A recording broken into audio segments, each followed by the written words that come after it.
So I have a confession. When I edit videos, you know, videos take up a lot of space.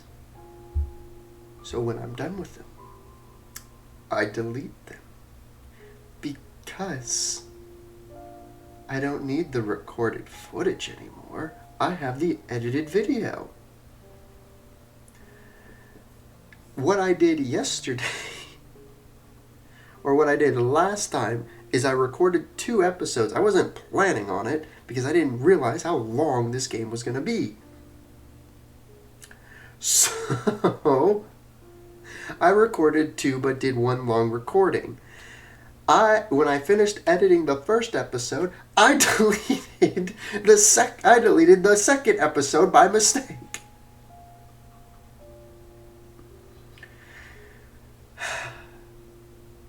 And I want to continue the series, so I'm gonna go through the game again. Yeah. So, other words, I'll be back when I get to where I was in the second episode.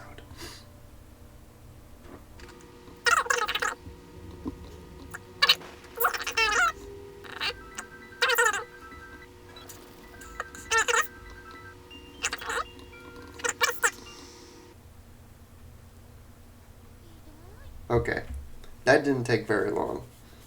Skip button's a great feature. Anyways, so this is where I was. We ran into this human being. So I'm gonna try to get through it really quick to get to bits I haven't seen before. So excuse my reading. You know I can't stand them. And you know it's me who will have to take care of it after all. You're basically living in the office. Ethan never liked cats. And the dogs too. Not much of a difference. He didn't like the very idea of keeping a predator at home, even a small one. Couldn't quite explain why. Hope sighed. She closed the tab with the Cattery's website, then slapped her husband lightly on the shoulder. Even so, the face of the Persian cat, deeply depressed and equally concave, still lingered before his mind's eyes. Ethan held up his hand in gesture. He knew it wasn't over. Hope is not the one to give in this easily. She never was. And for him, there was something incredibly appealing about that. Come to think of it, quite possibly it'll be him who's capable in the end. In a relationship, you always have to sacrifice something. In 4.5 or even 5, according to Hope, he had learned this quite well. Suddenly, Hope frowned, looking at the screen. Seems like you got an email. Damn, a tough one. I can't quite read it. It just hit your work mailbox. Let me see. I hope I got a new project. The Middle Ages are fine and all, but they are about to start pouring out of my ears. Ethan reached for his laptop, but Hope grabbed it and dodged him. Right, why don't we talk about contracts on a Sunday evening? So which one of us is all work, no play? Well, such are benefits of freelance. Come on, give it back. Hope giggled, leaned over the armrest hanging over the floor. Hope's defenses withstood several more attacks each time Ethan thought the laptop would definitely hit the floor. Then she gave Ethan a peck on the cheek and slid off the couch. The laptop returned to its owner. All right, I give up. I mean, what if they actually give you a new contract but on the same old Middle Ages? Now that would be a twist. Yeah, hilarious. But there is nothing about the Middle Ages in the letter. Not a mention of payment, too. Ethan read it several times. Leaving formalities aside, there was but one question in the letter.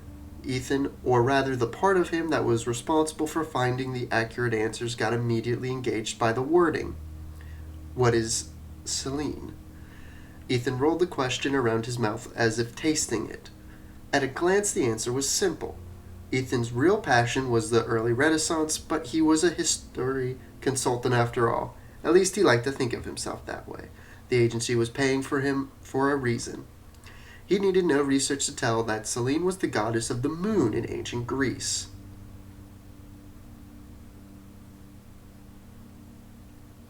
I don't know if I said this last time, but Greece in the Middle Ages, or ancient Greece in the Middle Ages, are very different time periods. The question, however, seemed to be way more in nature. Or at least that's what Ethan wanted to think, because the Middle Ages were actually about to start pouring out of his ears.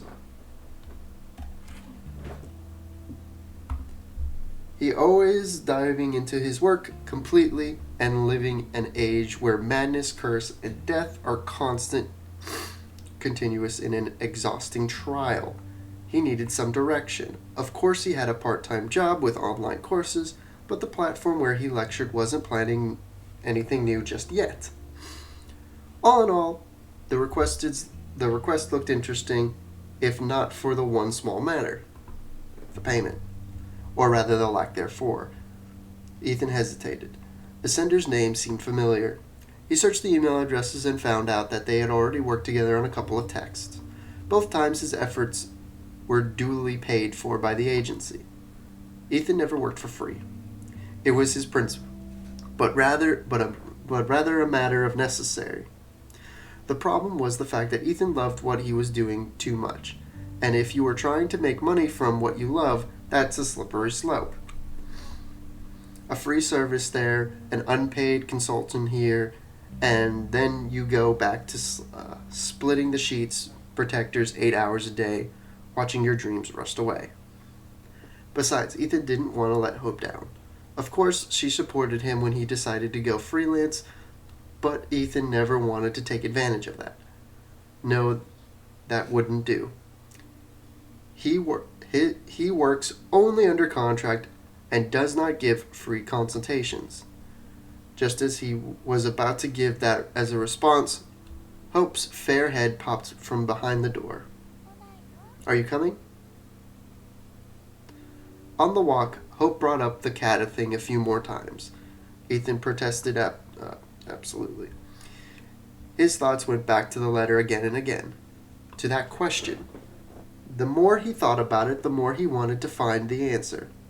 It was longer a matter of helping the acquaintance whose name immediately forgot. No, it was Ethan himself who needed a little help with the distraction and an answer. That was a weird thing to do. Ethan waited until Hope was fast asleep. Only then did he sneak over to his laptop to write a response. Certainly he had no real answer as of yet. He threw in a few dozen polite words, a general meaning of which he had taken up the case. Then he clicked send. When Ethan returned to bed, Hope was still breathing slow and deep. He listened to her breath for a while, trying not to think that he had broken his own rule. After all, he really needed a distraction. No matter the strength of your affection, sooner or later, you will want to take a break. It was another thing he had learned over the past 4.5 years. If Ethan had to point out when things started to be off, he would say it was on Saturday. That is, about a week after the first letter. But this, of course, wouldn't be accurate. Those weird things started happening almost immediately after he pressed send. The first night, he saw a room in his dreams. So this is when things got weird.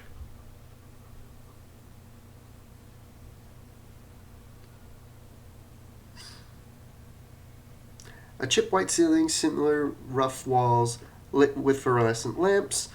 Ethan couldn't see the lamps themselves, but he recognized the cold, shimming lights. They often used those lamps in the office. Lights filled the room to the brim. Ethan thought he was about to burst, and then the lights would splash all over the room just like the juice from a splashed tomato. Tomato soup! I'll get to that, what that means in a little while. Apart from the walls, the room had a red sofa. A red sofa just a bit aside from the center, not too large, quite faded, flooded with shimmering white light. This light made the sofa seem to be trembling a little, and the room trembled with it. I'm also reading this so much better than I did the first time. Maybe it's because I've already read it. Suddenly, Ethan thought it would be way better if the sofa was standing right in the middle. Then he felt something on his temple, a touch. He had to flinch, scream, stumble to the side, yet he couldn't! He was paralyzed. Only his eyes could move, and they desperately tried to reach beyond his field of vision where something was touching his temple. Ethan felt a faint fall of air, as if somebody was whispering in his ears. He did hear the whisper, just one word. Ethan no longer remembered what the word was when he jumped up in his bed, gasping for air. Hope murmured something in her sleep and turned to the other side. It took a long time to get back to sleep, but by morning Ethan did not pass out, and when he woke up, the dream wiped out his mind pretty quick.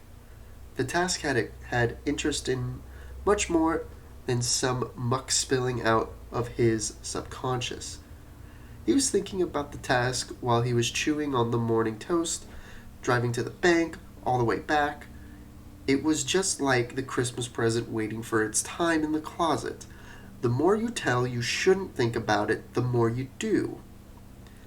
At home, Ethan tried to stick to his plan, working on the project he was paid for, but ended up sitting over a single report for several hours. He couldn't squeeze out a letter.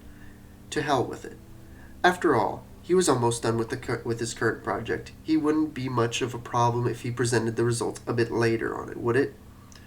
Besides, it was really time for him to get a breather. One can't be spending so much time in a world where madness, curse, and death are contagious. To hell with it, Ethan thought as he closed the files of the project he was paid for.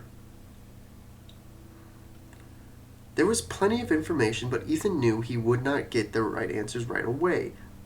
The accurate answers, just like the precious pearl, lay at the great depths. He had to go down to the very bottom. Ethan was not afraid. He had done it many times. His counterpart might have to wait for a week or so, but Ethan knew he'll manage to crack the riddle.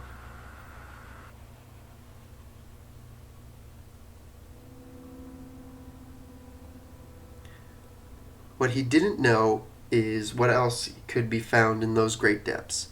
At some point in his investigation, things started happening. He started hearing spaces, phrases, or even he never thought turned on the TV or radio, and Hope wasn't even at home. When he sat in front of the screen once again trying to connect the dots in his research, he could feel someone looking at the back of his head. When he turned around, of course there was no one in the room.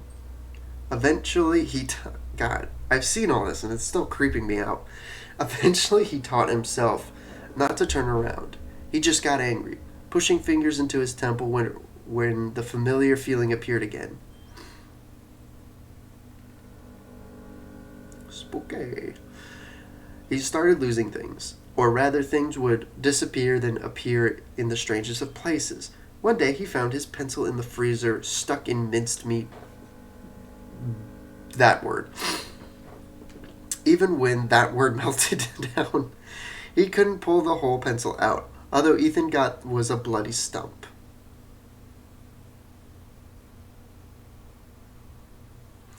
At this point, he could stop and think of it, but got distracted by the coffee maker mindlessly shoved the stump into the trash bin.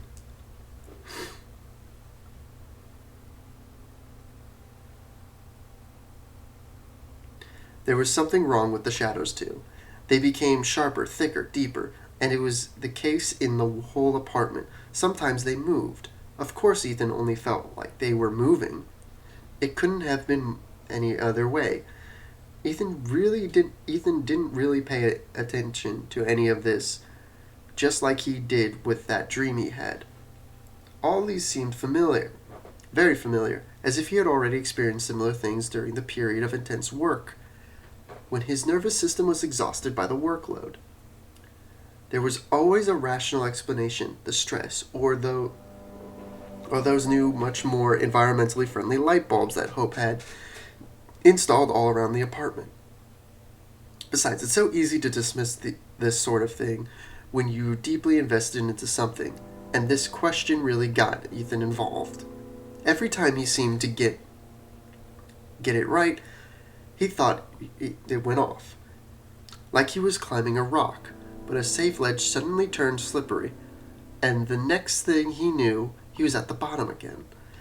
He never faced anything like that during his previous research. There were times he had to spend weeks or months looking for the right answers. Those were the tricky case. But at least he could always tell how his research is progressing. This time he was stumbling in his tasks. Without knowing why, that's all he could tell. The week was over, but he still had nothing to spend back on his contract. In his reply, Ethan asked a couple of questions. Not that he was really interested in a controversy. And that's how this surprisingly exciting email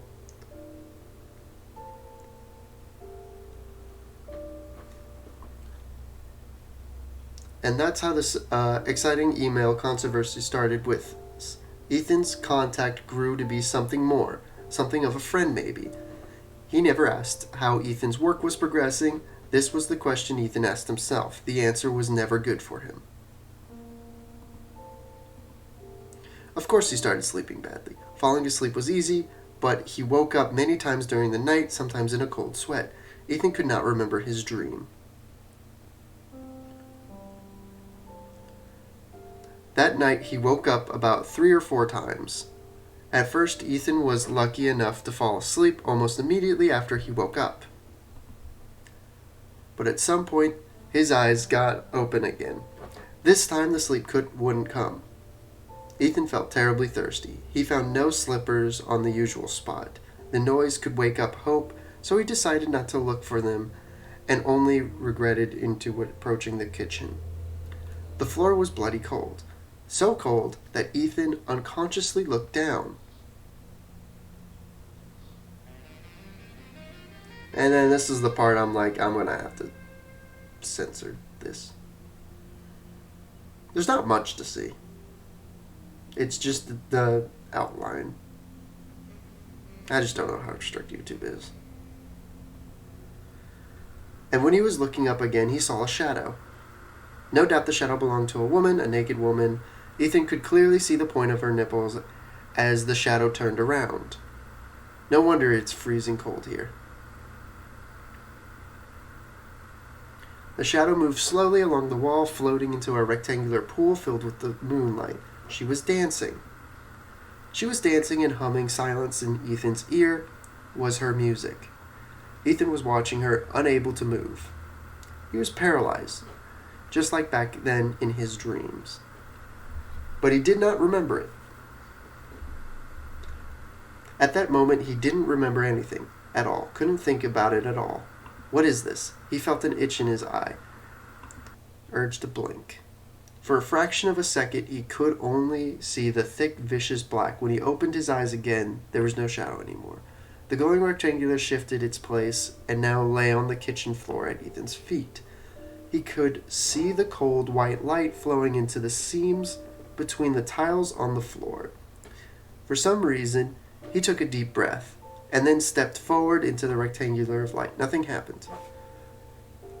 And what was supposed to happen? What did he really see? Did he really see anything? He walked deeper into the room, much bolder, grabbed a decent started to drink into big green eye.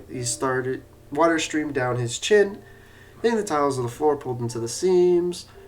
No, that wasn't a delusion. The kitchen was completely empty. The floor felt warm again, and yet it was a delusion. It wasn't a delusion. Wasn't a delusion, wasn't it? All this was begging for a rational explanation. And that's why Ethan decided he should talk to Hope in the morning. This is about as far as I got last time. Did you give anyone the apartment keys, by chance? What? Hope froze with a cup at her lips and blinked several times. Maybe you let somebody in. I didn't know. What's with those questions? I feel like somebody's visiting our place. What do you mean? Exactly what I said. It's been a while and I started noticing random things vanish, and yesterday Hope frowned. She looked at Ethan as if a toad had popped out of his mouth. Yesterday you what? And then I picked Say It Bluntly. We're just going to keep going the path I saw until we get to new stuff. Some girl, blah, blah, blah, deep line. Oof, what a show you put on. Okay, fine, I confess I did steal your cupcake. And there we have it. She's criminal. Lock her up. She stole a cupcake. Grr. And that's what all that was about. No, I'm joking. I mean, what am I supposed to do?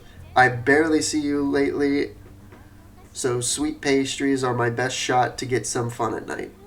Damn, I didn't realize you remembered that the cupcake even existed. It was lying around in the fridge for, 3 days? Hope glanced at Ethan, expecting him to start laughing, yet he still looked very serious. She noticed that the first time that the whites of his eyes were pinkish and full of broken capillaries. Her smile faded. Come on, maybe you left the key unattended somewhere. I always leave my keys when I'm in the office. I'm pretty sure there are no cat burglars among my colleagues. Come to think of it, we should have hired a bunch. That balanced the risk of going broke when we have a monthly That balanced the risk of going broke we have on a monthly basis. I don't know about that sentence. You sure none of your colleagues would play a joke on us? A joke? Good God, Ethan, you look like you're about to eat me alive. Take a bun instead. Tastes better, trust me. Hope pulled her chair closer to Ethan and took his hand.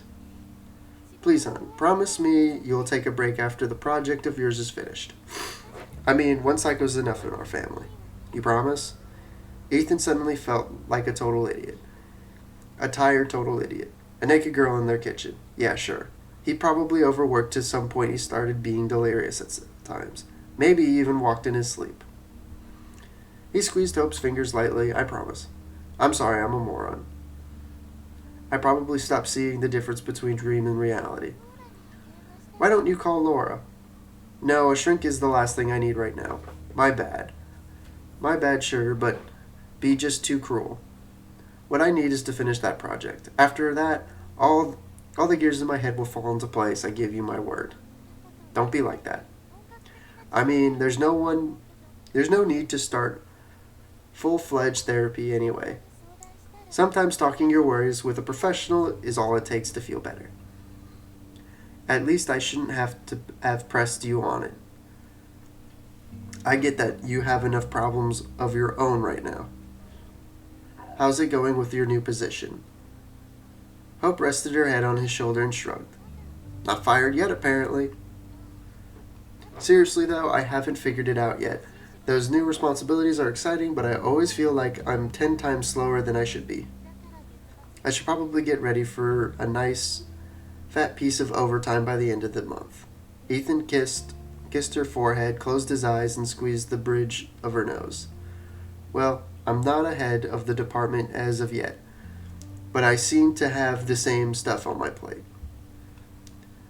Just how do you manage not to pester me with stupid questions? Well, I eat cupcakes at night. You should give it a try. Hope poked Ethan's cheek a couple of times with her finger. Anyways, don't worry.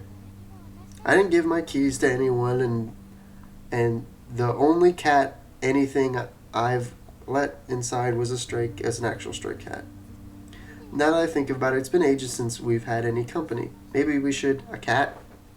And then this is where all hell breaks loose between these two. What cat? Hope's side pulled away. Please don't get all worked up, okay? At least I'm being open with you. Don't worry, she didn't wander away. Hope, we've already talked about this. This is when Ethan is just an idiot. We've talked over what? The fact that what I want doesn't really matter? Damn it, Hope, this is my apartment and you fucked up. And you're staying here alone now. Hope finished her tea in a couple of gulps. I have to go to the office. She stopped at the door, no turning around. Sorry about the cat. She was really skinny and I felt sorry for her.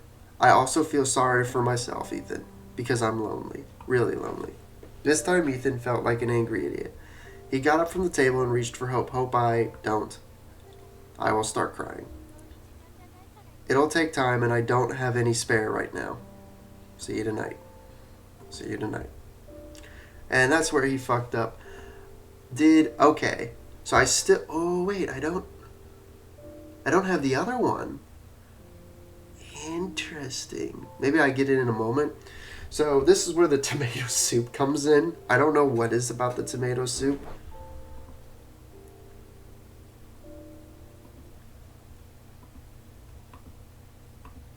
Oh, I'm missing the other one. How interesting. But this is just like, I don't know what this is. I know I skipped through it really quickly. Oh, was it maintenance? It was maintenance. Okay, so I do have them. The devil's made of clay and tomato soup, just like any human being. And then, I know I skimmed through this one really quickly. Interview with the devil. It's getting late, and then I come. She serves tomato soup. She used to serve other things, but not anymore. I'm in the tomato soup. They both eat tomato soup. That's how I get in. Yeah, so don't eat tomato soup. It's the work of the devil. But anyways, so this is about where I got off. I'm going to go a little bit further because I tried to go through that as quickly as I can just to catch it back up. Okay. He didn't know what else to say, so he followed Hope into the hall like a silent shadow. He thought the right words would come to him, but the entrance door closed, and he remained silent. Ethan sighed.